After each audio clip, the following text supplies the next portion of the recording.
மகாபாரதம் கதைக்குள் கதைக்குள் கதைக்குள் கதைக்குள் கதைக்குள் கதை. இன்னைக்கு வரைக்கும் எவனாலையும் கம்ப்ளீட் பண்ண முடியாத, பிரேக் பண்ணாத ரெக்கார்டுங்கய்யா. 250 வருஷத்துக்கு முன்னாடி வரைக்கும் வேர்ல்ட்ஸ் டாலஸ்ட் பில்டிங் தஞ்சாவூர் கோபுரம் தாங்கய்யா. இப்பவும் world's tallest granite building Thanjavur கோபுரம் தாங்கய்யா. 200 வருஷத்துக்கு முன்னாடி அத்தான வேர்ல்ட் ரெக்கார்டு எடுங்க.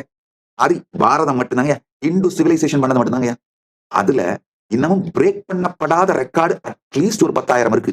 அந்த 10,000த்துல அந்த மகாபாரதம் ஒண்ணு ஆழ்ந்து கேளுங்க. இவன் சகதேவன் சொல்லி விட்டுறான் துரியோதனன், இந்த மாதிரி நீ அமாவாசையில் ஆரம்பி, நீ தான் ஜெயிப்ப, போயிட்டு வா அப்படின்னு.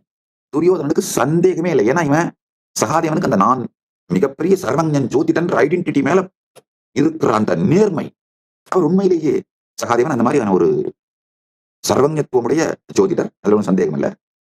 சோ துரியோதனை எல்லாம் பிளான் பண்ணிட்டான். என்ன பண்றது? அவன் அமாவாசையில போர் ஆரம்பிச்சிட்டான்னா கட்டாயமா துரியோதனன் ஜெயிச்சிருவான். கிருஷ்ணர் போட்ட அத்தனை பிளானும் போச்சு.